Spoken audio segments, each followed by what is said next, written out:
"Mom, you don't need this much money, do you? We're making good use of it, after all." "That's right. Besides, Pierre would want us to live a comfortable life." Hearing their blatant words, I could barely suppress a sigh. How could they speak so casually about using the inheritance of my late husband, Pierre, as if it were their own? I recalled Pierre's bitter expression as he once spoke about this possibility. The fact that his prediction had come true pierced my heart. Surely, he wouldn't have wanted to think about such a thing. With a deep breath, I looked up and glared at my eldest son and his wife, opening my mouth to speak. "My name is Janet Bodner, just an ordinary housewife in her 50s. Currently, I manage the company my late husband once presided over, while living with my eldest son and his wife. This cohabitation, however, has its own particular reason, which I'll explain later. I have always been passionate about work, and it was in my late 20s that I met my future husband, Pierre. He was older than me and was assigned as my mentor at work. At first, I saw him as quiet and reserved, but as we worked together, I became drawn to his dedication and his dream of starting his own company. Over time, we started talking more, and I learned about his strong desire to establish a business. "Pierre, what kind of company do you want to create?" "I love seeing people happy, so I want to create products or ideas that bring joy to people and make them smile when they use them." "Your company sounds amazing, Pierre. I'll support you all the way." I think, at that moment, we both started becoming aware of each other. Pierre went on to gain managerial knowledge and skills through his job, and eventually set out on his own. Just before leaving his position at the company, he confessed his feelings to me. "Janet, would you do me the honor of going out with me? Are you sure about me?" That moment remains vivid in my memory even now. Of course, I had no reason to refuse. Our relationship progressed smoothly, and we married a few years later. We were blessed with 2 children, and our life was filled with happiness. The company Pierre founded faced struggles in the beginning, but thanks to his relentless efforts, it began to grow. I continued to work while supporting him, and on weekends, we would spend time planning together and enjoying each other's company. The employees were like a family, united in their determination to create outstanding products. As a result, the company expanded, and Pierre, as president, earned the respect and trust of his staff. It grew into a major corporation, and together, we shared the joy of its success. However, we had one major concern. "Chris isn't back yet." "No, I've warned him so many times." But it was about our eldest son, Chris. As a young boy, he had been well-behaved and serious. But when he entered middle school, his rebellious phase began, and his behavior gradually worsened. Around that time, his younger sister, Rachel, was born. I had hoped that he would get along with her as a big brother, but that wish was never fulfilled. Every day, he would say unkind things to her. "Hey, hurry up now. Chris, don't be mean to Rachel. Shut up, stop nagging me." No matter how many times we scolded him, he wouldn't listen. After entering high school, he began spending most of his time out and about with friends. My husband and I often wondered if we had done something to cause Chris's bad behavior, but we couldn't pinpoint any particular reason.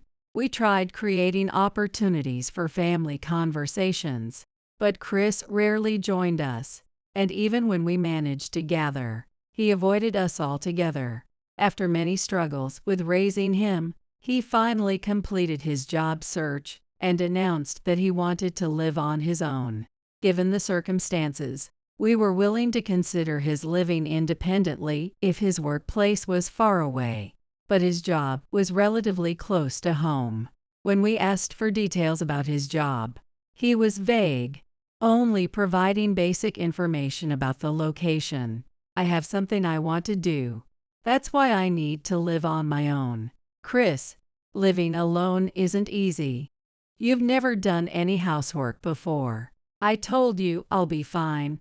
If it doesn't work out, you can come and take me back. We tried to persuade him otherwise, but he wouldn't budge. After discussing the matter with my husband, we concluded that Chris, now employed and an adult, might benefit from gaining experience living on his own. We allowed him to move out. Around this time, Rachel had also been accepted into a prestigious university out of state for her future aspirations, which meant she would also be living alone. This added another layer to our decision. Why does Rachel get to live alone, but not me? That's so unfair. Rachel's university is out of state. That's different. Your workplace is nearby. That doesn't matter.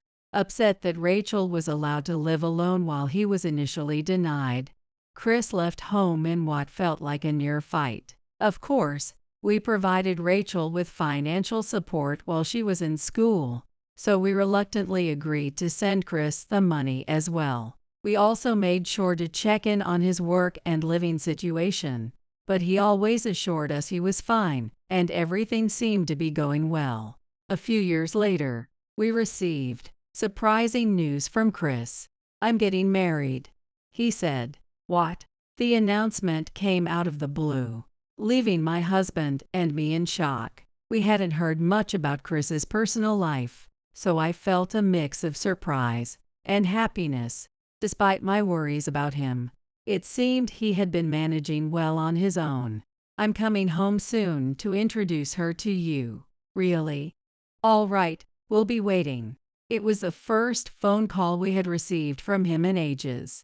I never imagined he would announce his marriage during that call. In fact, I hadn't even known he was seeing someone. However, how could I not feel happy hearing that my son was getting married? There had certainly been challenging times, and I wasn't always confident in the relationship I had with Chris. I still felt regretful about the way he had left home. But knowing he was managing his life and had found a woman he wanted to spend the rest of his life with brought me joy. Pierre, Chris just called. I immediately told my husband. Though surprised at first, he nodded and broke into a warm smile upon hearing the news. After discussing available dates, the meeting with Chris's fiancée, Emily Mirror, was quickly arranged. Finally, the day arrived, and Chris came home with Emily. Nice to meet you. My name is Emily Mirror, and I've been in a relationship with Chris. Nice to meet you. I'm Chris's mother, Janet. Emily greeted me with a smile, wearing a stylish dress, a branded handbag, and some slightly flashy accessories.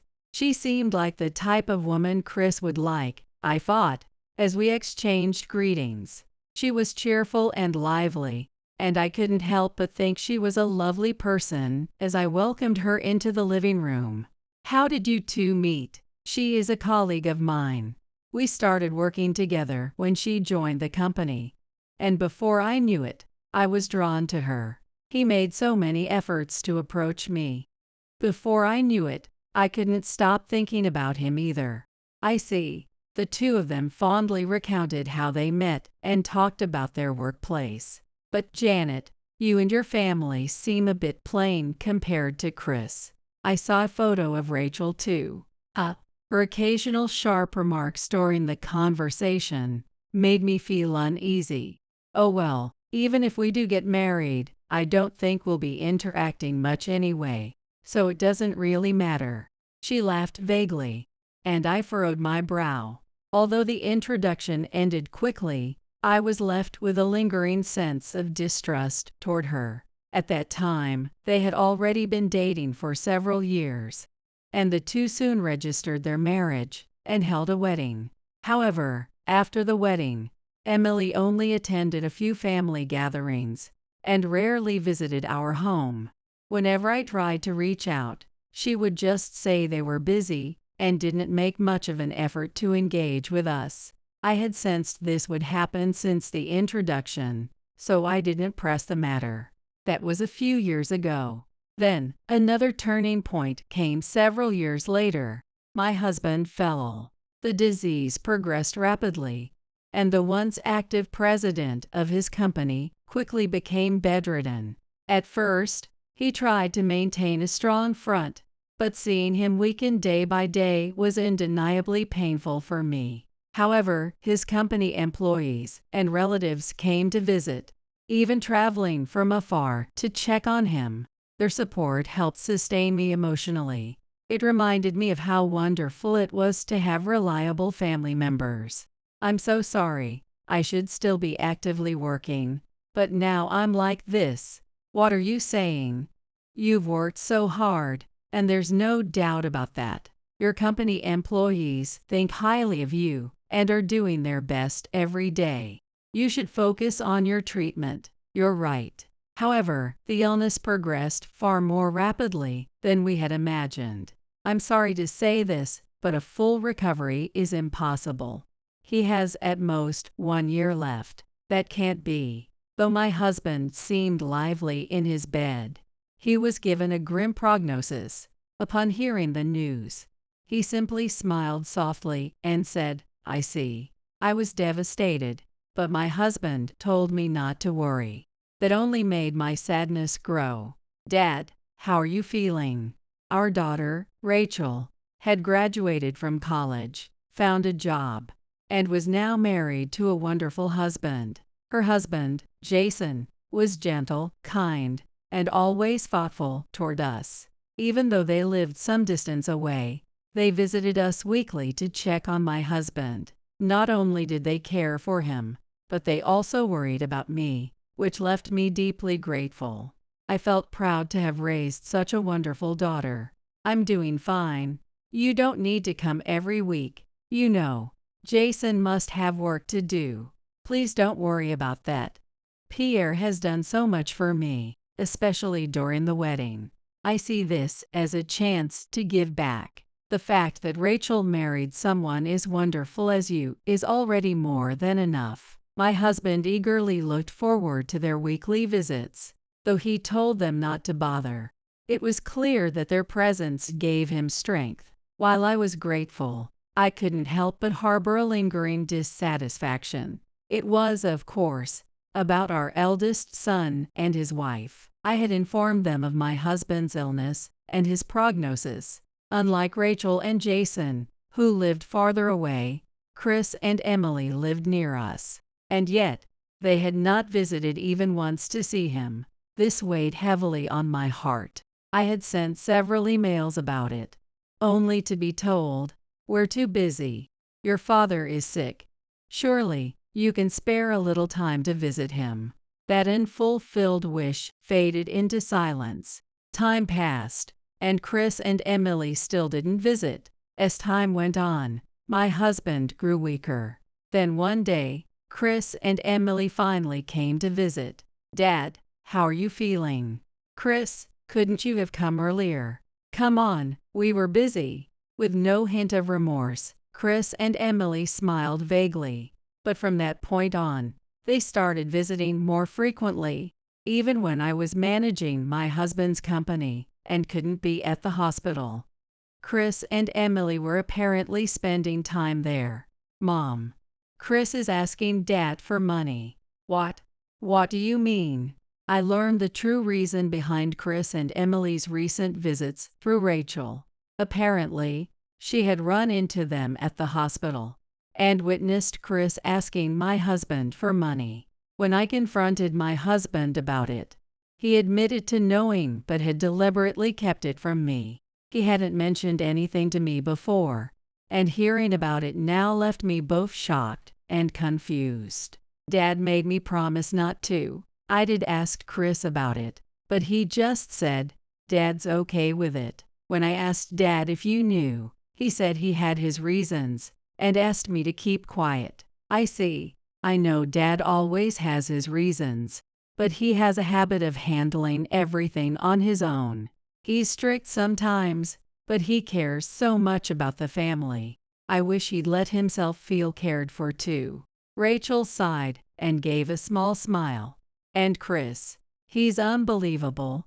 He barely visited when Dad was hospitalized, but as soon as he got a terminal prognosis, he starts showing up. Emily too, they're only here because they're trying to get money. It's disgraceful. He hadn't changed a bit. Rachel's tone was bitter, her expression dark. Chris had always been tough on Rachel, which probably added to her frustration. In truth, he had rarely acted like an older brother to her. I nodded slightly and spoke. Thank you for telling me, Rachel. I'll talk to your father about this. Leave it to us. Okay.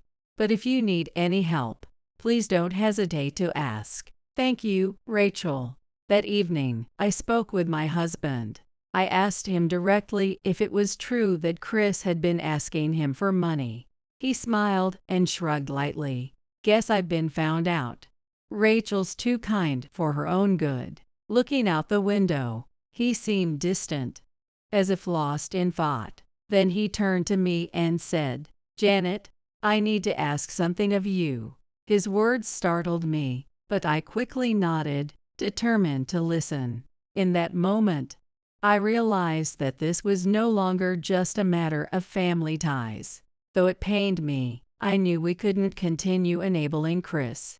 A few months later, my husband passed away. He spent his final days surrounded by family and colleagues, in peace. We held the funeral and took care of all the arrangements. Chris and Emily didn't participate in the preparations or contribute financially. To make matters worse, they didn't even show up in my husband's final moments. By that point, my mind was made up. I decided to wait for what I knew was coming, a proposal from Chris and Emily. And as expected, just a few days later, they came to me with a certain suggestion. Mom, why don't you come live with us? What? I tilted my head in confusion, and Chris continued with a smile. We've realized how much freedom we've had because of how you raised us. So now it's our turn to support you.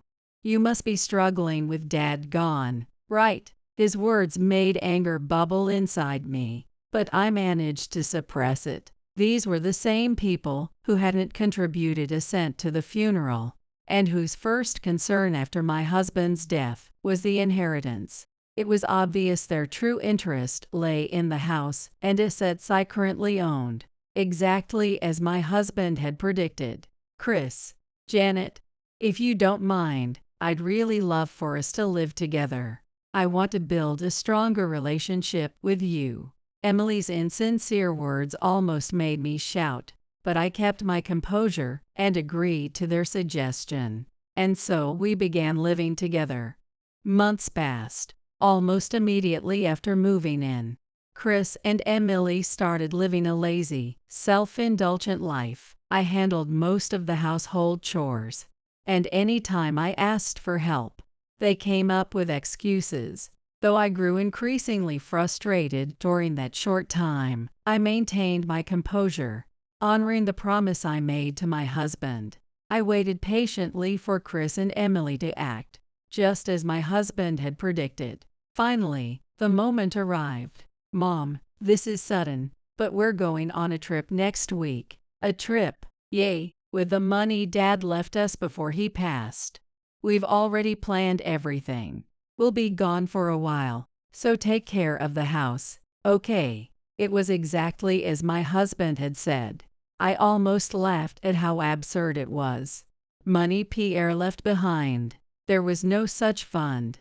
Chris and Emily had simply latched onto a convenient fiction. We'll bring you back some souvenirs, so don't worry. And this money, what exactly is it? It's a secret, Mom. Anyway, see you later. The next week, Chris and Emily left for their trip. While they were away, I got to work on something I'd been planning for a long time. Finally, I would sever this toxic cycle once and for all. Knowing that made my hands move faster as I completed the task. A week later, the two of them returned home, visibly exhausted from their trip. Ignoring their fatigue, I confronted them without hesitation. Chris, you used my card for that trip, didn't you? My platinum card. The two froze momentarily at my sudden words, but quickly broke into loud laughter. Yeah, so what? I'm your son, so there's no problem with me using it, right? This card was something Pierre left for me. Using it without my permission is completely unacceptable. Hearing this, Chris and Emily exchanged sly smiles before speaking. Mom, you don't need that much money, do you? We're putting it to better use. Exactly.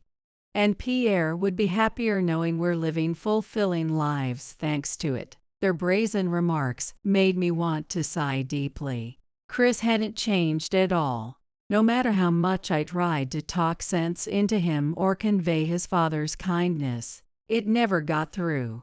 My husband's predictions had come true, and the realization pained me. He probably never wanted to think it would come to this. Look at the name on the card, I said calmly. What? Chris squinted at the card. Huh? It's just your name, Mom. He looked at me with an expression that seemed to ask, what are you talking about? Emily mirrored his confusion. I sighed and spoke again. Yes, it does have my name on it. But that's Pierre's company's corporate card. What? As my words sank in, Chris's eyes widened in shock. He looked back at the card, and then paled instantly. Corporate cards are issued to business owners, including sole proprietors. They often have higher credit limits and features that make them suitable for business use, like issuing cards to employees. Before my husband passed, he entrusted this card to me. I had already been using it for managing the company's affairs, so it was natural for me to have it. But on that day, my husband made a particular request. A request? What do you mean? As you know, since I fell ill, Chris has been asking for financial support. I'm still the president and have a fair amount of assets. Of course, I've also carefully considered how the estate will be divided. He lowered his gaze briefly and continued speaking slowly. Here's the thing, Chris and Emily both work for a company that happens to be one of my business partners. What? The revelation left me wide-eyed, and I couldn't help but raise my voice in shock. Seeing my reaction, my husband let out a right chuckle before continuing. Apparently, it was common knowledge that Chris and Emily had started dating at work. When my husband realized they shared the same surname, he discovered that Chris worked there. Chris hadn't informed us of his employer when he got the job, so even my husband had been surprised to learn about it. After that, he discreetly gathered information about Chris's behavior from trusted people at the partner company. It turned out that when Chris learned of his father's illness, his immediate reaction had been to boast about inheriting a fortune once his wealthy father passed away. In other words, even while his father was gravely ill, Chris's first concern had been about claiming his inheritance. Chris did that. As a parent, I don't want to believe it, but I can't ignore it either. We've always wanted Chris to be happy, but he doesn't value family the same way. That realization was a huge shock to me. I'm sorry to burden you with this, Janet, but I think it's time to seriously consider the inheritance. I couldn't begin to fathom the pain my husband must have felt, having to deal with such matters on his deathbed. Seeing my stunned reaction, he smiled and revealed something to me. You remember the corporate card I entrusted to you? The one for managing our company's expenses. That card is tied to the company's assets. I might have let slip its existence to Chris. My guess is that after I'm gone, the two of them will try to get their hands on it. Keep the card in the second drawer of the living room cabinet, where they can find it easily. You're saying they might take it and use it without permission. I never gave them explicit permission. I just mentioned it was there. Of course, if they do use it, that would constitute embezzling company funds. And as you know, corporate cards aren't meant for personal use. But unless they face a serious consequence, Chris won't learn. I've even heard from trusted people at his workplace that he's been harassing other employees and covering up his mistakes. That's awful. You and Rachel don't need to worry about the inheritance. I've already arranged everything with our lawyer to ensure it's handled properly. The rest has been taken care of to secure your future. Listening to his words, I finally began to come to terms with the reality of my husband's illness. Until then, a part of me had resisted accepting it, but knowing that even in his condition, he had planned everything to protect our family, I knew I had to honor his wishes. Understood, I replied firmly. A crime is still a crime, even if committed by family. Adults who knowingly break the law must be held accountable. Carrying out my husband's final wishes, I now stood face to face with Chris and Emily, explaining the situation step by step. Their faces turned paler with every word. What do you mean? You've got to be kidding. That card was issued by your father's company. Using it without permission means you've embezzled company funds. That's theft, Chris. I could report you to the police for it. Wait, what? Chris froze, his eyes wide with disbelief. Emily, standing beside him, was equally stunned. Look, we didn't know. How were we supposed to know? Didn't know. Regardless, using someone else's credit card without their permission is a crime. There's no excuse for that. You spent an entire week enjoying yourselves on what you thought was my money. I imagine you racked up quite the bill. So here's the deal, pay it back immediately, or I'll report you to the police. Your choice. Wait, how could you do this to family? At Emily's words, something inside me snapped. Family. They had the audacity to call this family after stealing from us. And now they wanted to hide behind that word when it suited them. That hypocrisy was more infuriating than anything else. Family, you say? When your father-in-law was sick and given only a short time to live, you didn't even bother to show up or get involved in the funeral, leaving everything on us. And now, after all of that, you have the nerve to propose living together. If you were family, wouldn't you visit your ailing family member at least once when they're about to pass? Emily clenched her lips, likely unable to respond because the truth hit too close to home. As I watched her in silence, Chris, now visibly flustered, began speaking. No, wait. It was just a little money I borrowed from family. Right, Dad had plenty of assets. So what's the big deal? We needed a break too. Chris, Pierre was trying to ensure that you and Emily would inherit properly, even up until the end. But then you went around boasting that if Dad passed, you'd inherit a large sum from his company. How do you know about that? It seemed Chris hadn't realized that the company he worked for was a client of my husband's. I sighed before continuing. It turns out that the company he was dealing with was your employer's. And because you two were blabbing about such things to everyone, word got to Pierre. Imagine how betrayed he must have felt, trying to trust his own son until the very end.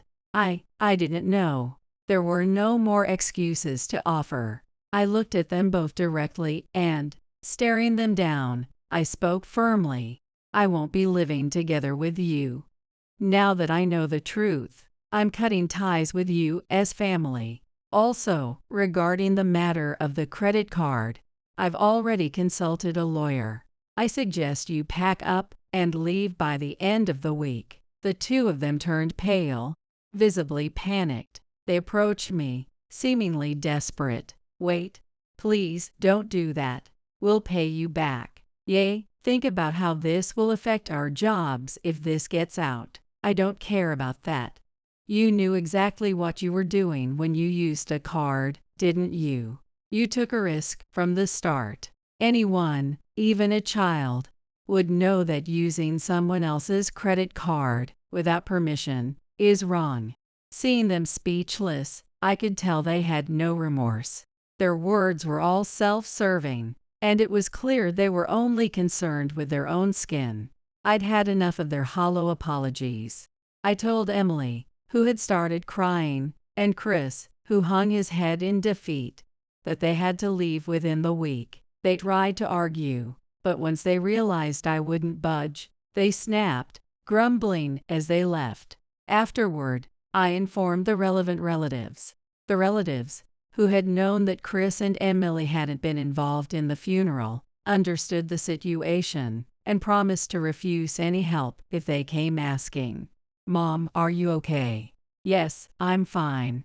I'm sorry for worrying you." "No need to apologize." After that, Chris contacted me, but when I responded with the truth, he just got angry.